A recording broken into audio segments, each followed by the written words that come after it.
warahmatullahi wabarakatuh. Kembali lagi bersama kami di Suta TV, Lokomotif Perubahan. Kami hadir dengan berbagai informasi seputar kegiatan Universitas Islam Negeri Sultan Toha Saifuddin Jambi. Bersama saya Vivi Susanti, selamat menyaksikan.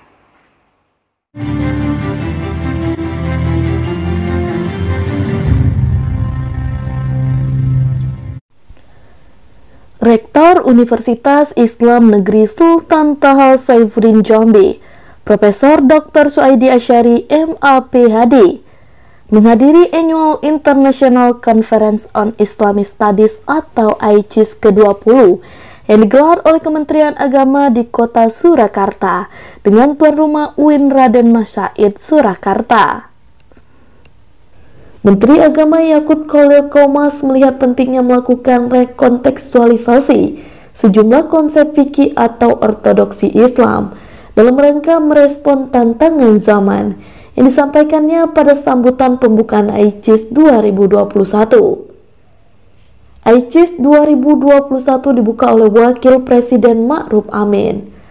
ICIS adalah konferensi studi Islam internasional tahunan yang diprakarsai oleh Kementerian Agama. ICIS 2021 dilaksanakan sebagai respon atas urgensi adaptasi manusia dalam menghadapi wabah pandemi dalam konteks kajian fikih dan ranah kebijakan publik yang membahas lebih dari 5.000 paper berisi temuan baru dalam studi Islam. Pembahasan dalam event ICIS ini merupakan paparan akademisi perguruan tinggi keagamaan Islam Negeri PT KIN, serta sejumlah ilmuwan dari Saudi Arabia, Iran, Amerika Serikat, Inggris, Turki, Korea Selatan, dan Malaysia.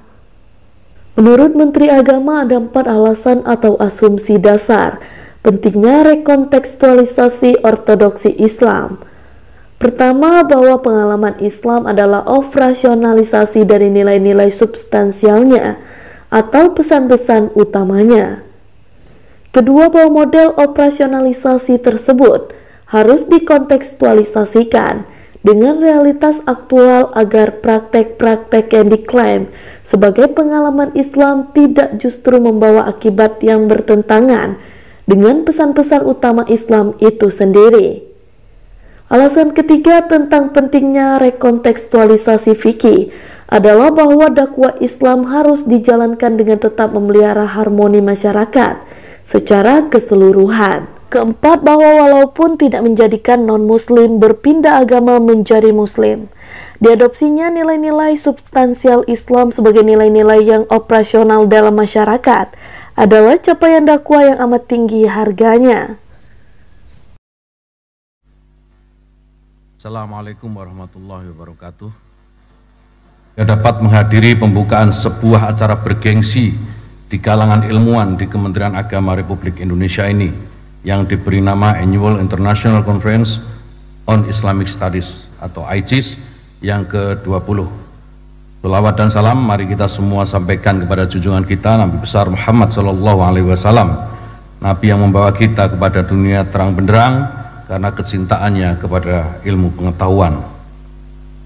Atas nama Menteri Agama, saya menyampaikan penghargaan dan apresiasi yang setinggi-tingginya kepada Direktorat Jenderal Pendidikan Islam yang telah berinisiasi melanjutkan perhelatan akademik bergengsi ini setelah absen di tahun 2021 awal karena merebaknya pandemi COVID-19. Semoga perhelatan ICIS ke-20 tahun ini dapat terselenggara dengan baik. Saya selaku pribadi dan selaku Menteri Agama Republik Indonesia sangat mendukung kegiatan ICIS ini yang merupakan bentuk komitmen Kementerian Agama dalam memberikan penguatan kapasitas atau capacity building kepada para ilmuwan dan dunia intelektual di kalangan Kementerian Agama khususnya dan di Indonesia pada umumnya. Kegiatan ICIS ini merupakan upaya kita bersama untuk terus mengembangkan kecintaan terhadap ilmu pengetahuan, menajamkan intelektualitas, dan memberikan kontribusi yang nyata kepada bangsa, agama, dan kemanusiaan. Sebagaimana laporan yang saya terima, ICIS tahun ini melibatkan pembicara kunci dan pembicara undangan yang berasal dari mancanegara dan dari latar belakang agama yang berbeda pula. Walaupun AICIS ini merupakan perhelatan internasional dalam bidang studi Islam, namun para ilmuwan dan guru besar pemerhati Islam dari berbagai kalangan juga dihadirkan. Ini menandakan bahwa AICIS merupakan sebuah miniatur kajian Islam Indonesia yang terbuka dan moderat. AICIS menunjukkan bahwa masyarakat Indonesia yang merupakan masyarakat yang mayoritas memeluk agama Islam memiliki sifat terbuka atas kajian kritis. Fakta bahwa masyarakat Indonesia adalah masyarakat yang moderat dan inklusif inilah yang menjadi rujukan bagi Kementerian Agama untuk terus mengusung moderasi beragama sebagai ciri khas bangsa, baik dalam lingkup kita bangsa Indonesia sendiri maupun dalam pergaulan internasional. Dan Kementerian Agama telah lama melakukan berbagai kegiatan yang menjadi wahana untuk terus tumbuh dan berkembang sikap moderasi beragama ini. Selain berharap menjadi wadah diseminasi keilmuan, hasil riset para ilmuwan dan para dosen, serta mahasiswa di kalangan perguruan tinggi keagamaan Islam, kegiatan AICIS ini tidak saja mampu untuk menguatkan jalinan solidaritas antar sivitas akademika di PT KAI se-Indonesia, tetapi juga bisa menambah jejaring dengan para ilmuwan luar negeri, baik yang papernya lolos di AICIS maupun para pembicara yang diundang dalam forum bergengsi ini. Lebih dari itu, AICIS ini saya harapkan untuk mampu menjadi sarana bagi para sivitas akademika PT KAI di lingkungan Kementerian Agama untuk memberikan kontribusi terbaiknya kepada pemerintah Indonesia secara nyata. Hasil-hasil karya anak bangsa tersebut yang merupakan hasil riset mendalam di bidang studi Islam hendaknya juga berdampak secara signifikan bagi masyarakat dunia. Assalamualaikum warahmatullahi wabarakatuh. Saya memberikan apresiasi dan penghargaan pada Kementerian Agama atas penyelenggaraan kegiatan ini di tengah wabah pandemi COVID-19 yang masih membayangi kehidupan kita. Tema Islamic in a changing global context, rethinking fiqh, reactualization and public policy sangat tepat dan sesuai dengan tantangan yang dihadapi bangsa Indonesia dan dunia. COVID-19 menjadi pandemi global yang menyerang hampir semua negara di dunia. Dampak yang ditimbulkan sangat luas dan multidimensi, sehingga memaksa semua negara menetapkan kebijakan khusus untuk menanggulanginya. Di antara sektor yang terimbas cukup dalam adalah bidang ekonomi. Hampir semua negara mengalami pelambatan pertumbuhan ekonomi yang sangat signifikan. Bahkan banyak negara berkembang yang ekonominya terdampak sangat serius, sehingga membutuhkan bantuan dari negara lain. Pandemi COVID-19 dan segala dampaknya merupakan pengalaman baru bagi kita semua, sehingga pemerintah harus mengambil keputusan dan tindakan extraordinary untuk menanggulanginya.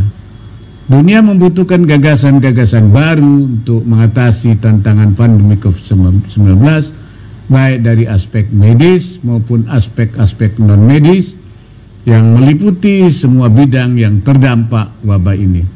Disinilah peran syariat Islam sangat diharapkan untuk memberikan solusi yang kontekstual agar kebijakan yang terbaik dapat diambil.